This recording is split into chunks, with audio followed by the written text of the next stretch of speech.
अस्सलामुअलैकुम व्यूअर्स। आज मैं आपके साथ शेयर करूंगी वनीला फ्लेवर में केक स्पंज तैयार करना, हार्ट शेप का, उसकी फ्रॉस्टिंग करना, उसमें फ्लेवर्स ऐड करना और उसकी डेकोरेशन करना।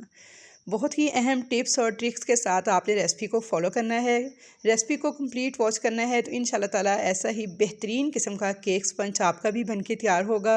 और जिन लोगों को ये शिकायत रहती है कि उनका केक स्पंज सॉफ्ट नहीं बनता, फ्लफ़ी नहीं बनता, फूलता नहीं है, तो इन तमाम मसाइल का हल आज की वीडियो में मैं आपको बताऊंगी। बस छोटी छोटी टिप्स हैं और ट्रिक्स हैं जिनको आपने फॉलो करना है, तो ऐसा ही ज़बरदस्त किस्म का केक आप बआसानी तैयार कर लेंगे। इंतहाई सॉफ्ट एंड फ्लफ़ी किस्म का केक स्पंज तैयार होगा और इसकी फ्रॉस्टिंग भी आपको बहुत ही परफेक्ट तरीके से करना सिखाऊंगी। बेहतरीन किस्म की डिज़ाइनिंग इस केक की हम सीखेंगे और साथ ही कि केक पर राइटिंग कैसे की जाती है। तो ये सारी बातें आज की वीडियो में डिस्कस की जाएंगी। तो चलिए हम अपनी रेसिपी स्टार्ट करते हैं। वीडियो को फुल वॉच कीजिएगा, स्किप मत कीजिएगा, ताकि कोई भी स्टेप आपका मिस ना हो और ऐसा ही बेहतरीन खूबसूरत किस्म का केक आप बआसानी घर पे तैयार कर सकें। तो चलिए, सबसे पहले इस रेसिपी को बनाने के लिए हमें चाहिए 4 अदद अंडे। तो अंडे आपके रूम टेम्परेचर पर होने चाहिए। फ्रिज के रखे हुए ठंडे अंडे या फिर कोई भी ठंडी चीज़ आपने बेकिंग में इस्तेमाल नहीं करनी। तमाम चीज़ें रूम टेम्परेचर पर होनी चाहिए। एक एक करके आपने अलग अलग से तमाम अंडे ऐड कर देने हैं, ताकि अगर कोई अंडा ख़राब हो तो बाकी सेव रह सकें। अब यहाँ पे मैंने ली है 100 ग्राम चीनी। 2 पाउंड का हम केक तैयार कर रहे हैं 4 अंडों के साथ। इसके लिए मैंने 100 ग्राम पिसी हुई चीनी जो है उसे मेजर करके रख लिया है। अब साथ ही मैं इसके लिए 100 ग्राम मैदा, उसे भी मैं मेजरिंग स्केल से मेजर करके एक साइड पे रख लूँगी। तो चलिए, ये सारा काम आपने पहले करके रख लेना है, उसके बाद आपने अंडों को बीट करना स्टार्ट करना है।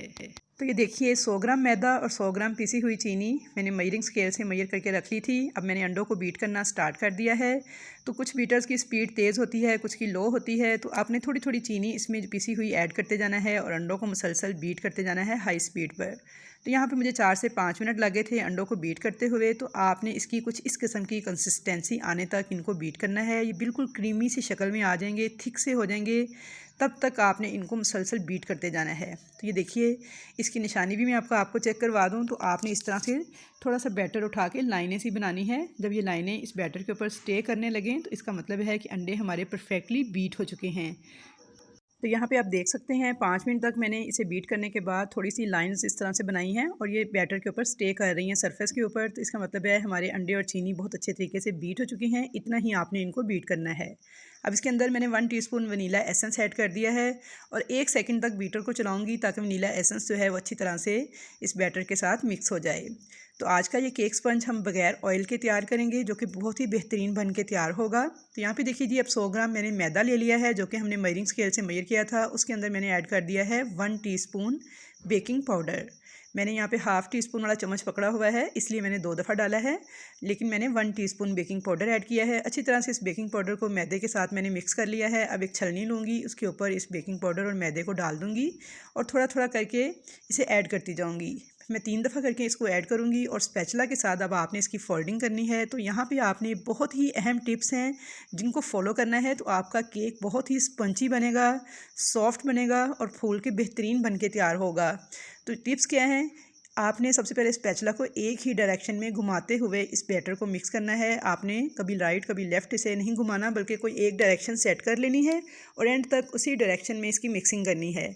मिक्सिंग आपने बहुत ही हल्के हाथों के साथ करनी है, ताकि हमने अंडों का ये जो स्पंज तैयार किया है फोम, ये टूटने ना पाए। क्योंकि अगर ये बैठ जाएगा, ये टूट जाएगा, तो उसके बाद आपका केक फूलेगा नहीं, बैठ जाएगा और सॉफ्ट और स्पंजी भी नहीं बन के तैयार होगा, बल्कि अंदर से हार्ड हो जाएगा। तो बस आपने मिक्सिंग करते हुए इन स्टेप्स का ख्याल रखना है कि हल्के हाथों के साथ इस तरह से आपने मिक्सिंग करनी है। चम्मच को बेस तक ले जाना है और उठाकर इस तरह से मैदे को मिक्स करना है और ओवर मिक्सिंग भी नहीं करनी। जैसे ही आपको लगे कि मैदा मिक्स हो गया है, तो बस आपने बाकी का मैदा ऐड कर देना है। तो यहाँ पे देखिए, थोड़ा थोड़ा करके मैंने सारा मैदा ऐड कर दिया था और इसी तरह से चम्मच को एक ही डायरेक्शन में बिल्कुल हल्के हाथों के साथ cut and fold method use करते हुए सारा बैटर मैंने मिक्स कर लिया है। और जैसे ही मुझे फ़ील हुआ कि मैदा सारा मिक्स हो चुका है, तो बस मैं अब इसकी मिक्सिंग करना बंद कर दूँगी। ओवर मिक्सिंग आपने हरगिज़ नहीं करनी, उससे भी आपका केक फूलेगा नहीं, सॉफ्ट नहीं बनेगा, हार्ड हो जाएगा। तो बस इन छोटी छोटी टिप्स का आपने ज़रूर ख्याल करना है, तो आपका इंतहाई बेहतरीन केक जो है पहली ही बार में इंशाल्लाह ताला बन के तैयार हो जाएगा।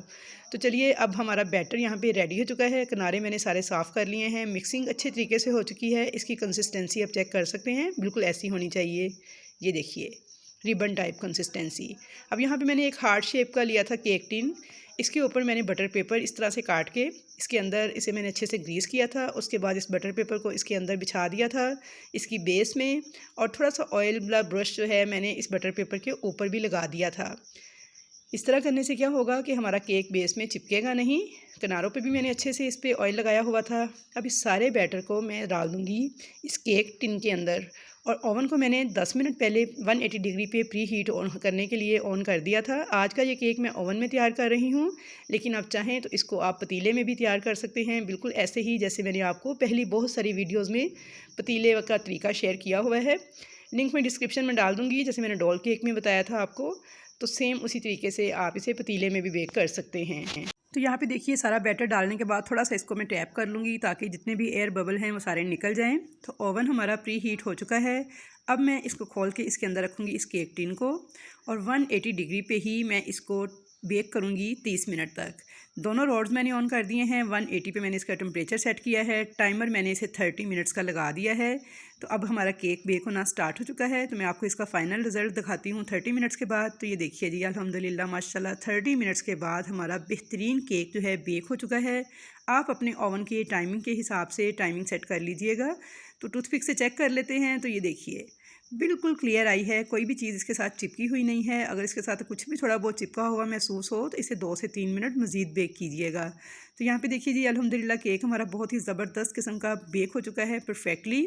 अब मैं इसको निकाल लूँगी और किचन काउंटर पे ठंडा होने के लिए छोड़ दूँगी। जब हमारा केक ठंडा हो जाएगा तो फिर हम इसको डीमोल्ड करेंगे। गरम गरम केक को आपने कभी भी मोल्ड से निकालने की कोशिश नहीं करनी, वरना केक आपका सारा टूट जाएगा या डैमेज हो जाएगा। अब ये माशाल्लाह से बहुत ही सॉफ्ट और स्पंजी केक हमारा बन के तैयार हो चुका था, ठंडा हो चुका था। अब मैं पहले छुरी लूँगी और इस तरीके से आपने नाइफ़ को इसके किनारों पे एक दफ़ा चला देना है। इससे क्या होगा, सारे किनारे इसके जो हैं फ्री हो जाएंगे और इजीली केक हमारा डीमोल्ड हो जाएगा।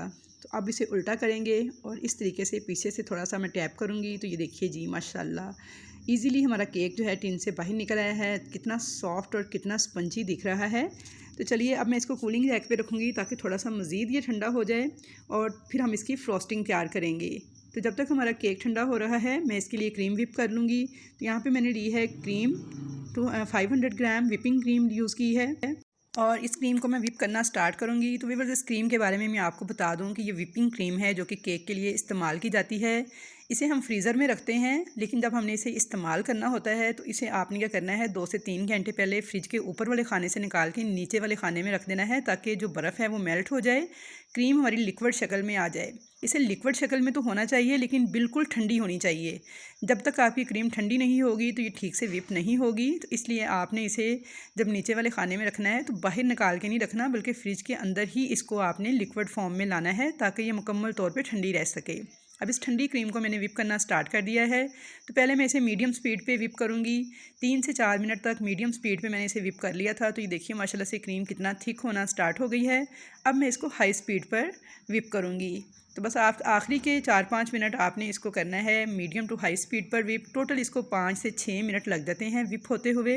तो ये देखिए जब इसमें स्टिफ पीक्स बनना स्टार्ट हो जाएं तो इसका मतलब है हमारी क्रीम जो है परफेक्टली बीट हो चुकी है। और दूसरी निशानी व्यूअर्स ये है कि देखिए क्रीम को मैं उठा रही हूँ बीटर के साथ, ये बिल्कुल भी नीचे नहीं गिर रही। इवन कि मैंने बॉल को उल्टा कर दिया है तो क्रीम अपनी जगह से बिल्कुल भी नहीं हिल रही। तो ये बेहतरीन निशानी है हमारी क्रीम के विप होने की। अब मैं बीटर को हटा दूंगी, क्रीम को एक साइड पे रखूंगी। तो चलिए हम अपने केक की फ्रॉस्टिंग स्टार्ट करते हैं। तो केक की फ्रॉस्टिंग करने से पहले सबसे पहले टर्न टेबल के ऊपर मैंने एक अदद सूती कपड़ा बिछा लिया था ताकि हमारा जो केक बोर्ड है वो वहाँ से स्लिप ना करे। अब सबसे पहले मैंने केक की ऊपर वाली इस लेयर को जो क्रिस्पी सी होती है थोड़ी, इसे रिमूव कर देना है।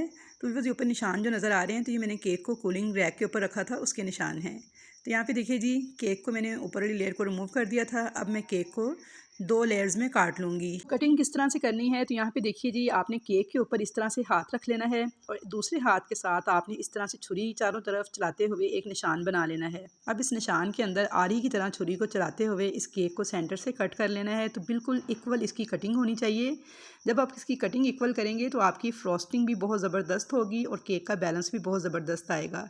अब यहाँ पे मैंने 1 टेबल स्पून ली थी चीनी और इसके अंदर 2 टेबल स्पून ऐड किया था स्ट्रॉबेरी क्रश। थोड़ा सा पानी डाल दिया था इसके अंदर, तकरीबन 1/3 कप के बराबर अच्छी तरह से मिक्स करके शुगर सिरप रेडी कर लिया था जिसे हम अपने केक को सोक करेंगे। थोड़ी सी मैंने क्रीम ली है, उसे मैंने केक बोर्ड के ऊपर इस तरह से अप्लाई किया है। अब मैं इसके ऊपर केक की जो सबसे फ्रंट वाली लेयर थी उसे रख दूँगी और हल्का सा प्रेस कर दूँगी ताकि ये अपनी जगह से हिलने ना पाए। और जो हमने शुगर सिरप तैयार किया है स्ट्रॉबेरी फ्लेवर के साथ, उसके साथ मैं इस केक को सोक करूँगी। तो बस इस केक को आपने इस तरह से सोक करना है कि बहुत ज़्यादा भी आपने इसको सोक नहीं करना। उस तरह करने से आपका केक जो है बहुत ज़्यादा गीला हो जाएगा, बहुत ज़्यादा मॉइस्ट हो जाएगा और टूटना स्टार्ट कर देगा। फिर आप उसकी फ्रॉस्टिंग प्रॉपर नहीं कर पाएंगे। तो इसलिए बस मुनासिब सा ही शुगर सिरप डाल के आपने इसको सोक कर लेना है। अब मैं इसके ऊपर थोड़ी व्हिपिंग क्रीम डाल दूँगी इस तरह से, और इसे मैं पैलेट नाइफ़ के साथ फैला लूँगी, बैलेंस कर लूँगी। थोड़ा सा मैंने स्ट्रॉबेरी क्रश इसके ऊपर ऐड किया था स्ट्रॉबेरी का फ्लेवर देने के लिए। आप यहाँ पे किसी भी किस्म के फ्लेवर यूज़ कर सकते हैं, पाइनएप्पल का, स्ट्रॉबेरी का, ऑरेंज का, एप्पल का, जो भी आपको पसंद हो। क्योंकि मेरे कस्टमर की डिमांड स्ट्रॉबेरी फ्लेवर था तो इसलिए मैंने इसमें वो ऐड किया है। तो यहाँ पे देखिए जी, मैंने पैलेट नाइफ़ के साथ क्रीम को बैलेंस कर लिया था। अब मैं इसके ऊपर रखूँगी केक की दूसरी लेयर जो कि इसकी बेस वाली लेयर थी।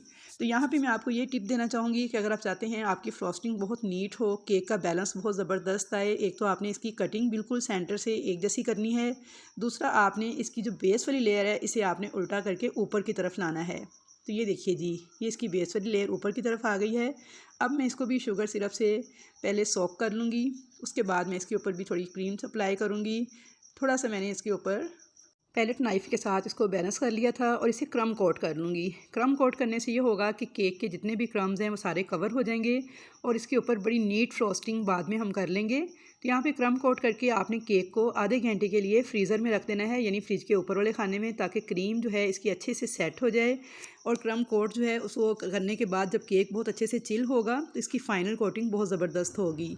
तो ये देखिए जी, यहाँ पे क्रम कोट करने के बाद ना मैंने इसे थोड़ा सा इसके सेंटर से शेप बनाने के लिए ना थोड़ी सी कटिंग की है, ताकि हार्ड शेप जो है इसकी परफेक्टली आ जाए। ज़रा थोड़ा सा मैंने उसे डीप कर दिया था। यहाँ पे थोड़ी सी मैंने क्रीम लगा के उसे कवर कर दिया था और इसे मैंने फ्रिज में रख दिया था 30 मिनट के लिए, ताकि ये क्रम कोट जो है ये अच्छे से केक हमारा चिल हो जाए और क्रीम सेट हो जाए। तो यहाँ पे 30 मिनट के बाद मैंने केक को फ्रीज़र से निकाल लिया था। बहुत अच्छे से ये ठंडा हो चुका था, क्रीम सेट हो चुकी थी। अब मैंने एक पाइपिंग बैग के अंदर क्रीम भर के इस तरीके से इसके ऊपर लगा दी है, ताकि बिल्कुल बैलेंस लगे, क्रीम हमारी एक जैसी। तो ये केक पे क्रीम लगाने का बहुत ही परफेक्ट तरीका है, इससे बिल्कुल बैलेंस लगती है क्रीम। अब मैं इसे कवर कर लूँगी और इसे पैलेट नाइफ़ के साथ मैं प्लेन कर दूँगी। तो यहाँ पे देखिए जी, पैलेट नाइफ़ के साथ टर्न टेबल को आपने हल्का हल्का घुमाते जाना है और इसको बैलेंस करते जाना है। केक के किनारों पे मैं बहुत थोड़ी क्रीम लगाऊंगी, वो इसलिए कि हमने जो केक के ऊपर डिज़ाइनिंग करनी है वो टोटली क्रीम की है। तो इसलिए हम इसके किनारों को पहले क्रीम से कवर नहीं करेंगे, बस जितना हो चुका है उतना ही उसको नीट करेंगे। तो यहाँ पे देखिए जी, केक हमारा बिल्कुल लेवल हो गया था, ऊपर से भी प्लेन हो गया था और नीट हो गया था। अब मैंने इसी क्रीम के अंदर थोड़ा सा रेड फूड कलर ऐड कर लिया था, जेल फूड कलर था, और इसको पाइपिंग बैग में फिल कर लिया था। इसके अंदर मैंने 1M नोज़ल यूज़ की है और इस तरीके से आपने थोड़ा सा केक को उठाना है और इसके किनारे के ऊपर इस तरह से आपने डिज़ाइनिंग करते जाना है 1M नोज़ल के साथ। तो ये देखिए जी, कितनी परफेक्टली, कितनी ज़बरदस्त किस्म की डिज़ाइनिंग हमारी हो रही है। तो इसीलिए मैंने केक के किनारे पे बहुत कम क्रीम लगाई थी, सिर्फ क्रम कोट ही लगाया था। बाद में क्रीम मैंने बहुत थोड़ी लगाई थी, क्योंकि हमने इसे क्रीम के साथ ही सारा कवर करना था डिज़ाइनिंग करके। तो ये देखिए जी, इसके सारे किनारे पे मैंने डिज़ाइनिंग कर ली थी। अब 1M नोज़ल के साथ ही मैंने केक के एक किनारे पे एक और डिज़ाइन बना लिया था। कस्टमर ने मुझे पिक्चर सेंड की थी, उसके अकॉर्डिंग ही मुझे इस केक की डिज़ाइनिंग करनी थी। तो ये देखिए जी, सारी डिज़ाइनिंग इसकी मैंने इस तरीके से कंप्लीट कर ली थी। अब थोड़ी सी क्रीम के अंदर मैंने ग्रीन कलर ऐड किया था, ग्रीन फूड कलर, और पाइपिंग बैग को मैंने आगे से वी शेप में कटिंग करके इस तरह से इसके लीफ जो से हैं वो बना लिए थे। तो यहाँ पे देखिए जी, अल्हम्दुलिल्लाह माशाल्लाह बहुत ही ज़बरदस्त हमारे केक के ऊपर डिज़ाइनिंग हो चुकी है। अब हम इसके ऊपर राइटिंग करेंगे। तो राइटिंग करने के लिए मैंने यहाँ पे एप्पल जैम यूज़ की थी, उसे मैंने अच्छे से बीट करके पाइपिंग बैग में फ़िल कर लिया था। और अब मैं इसके साथ लिखूँगी इसके ऊपर इस तरह से, happy wedding anniversary mister and missus Maqsood. ये मुझे कस्टमर की डिमांड थी कि ऊपर आपने ये लिखना है। तो ये देखिए जी, अल्हम्दुलिल्लाह माशाल्लाह बेहतरीन किस्म का केक हमारा बनके तैयार हो चुका है, जो कि दिखने में जितना खूबसूरत लग रहा है तो व्यूअर्स खाने में भी बेहद मज़ेदार होता है। बहुत अच्छा फ़ीडबैक आता है मेरे कस्टमर्स का। तो आई होप कि आपको मेरी आज की ये वीडियो बहुत ज़्यादा पसंद आएगी। बस आपने ये करना है कि केक को आपने रात में तैयार करना है, ताकि फ्रिज में सारी रात जब केक स्टे करता है तो उससे क्रीम भी इसकी सेट हो जाती है और केक भी बहुत अच्छे से चिल हो जाता है, बहुत ही अच्छा सा फ्लेवर केक में आता है। तो इसलिए आप जब भी केक को तैयार करें तो कम से कम अ डे बिफ़ोर उसे रेडी करके फ्रिज में रखें, तो फिर ही अगले दिन उस केक का परफेक्ट टेस्ट जो है वो आप फील करेंगे। तो इंशाल्लाह ताला मुलाकात होगी ऐसी ही मज़े मज़े की रेसिपीज़ के साथ, अच्छी अच्छी टिप्स के साथ। तब तक के लिए मुझे दीजिए इजाज़त। अल्लाह हाफ़िज़।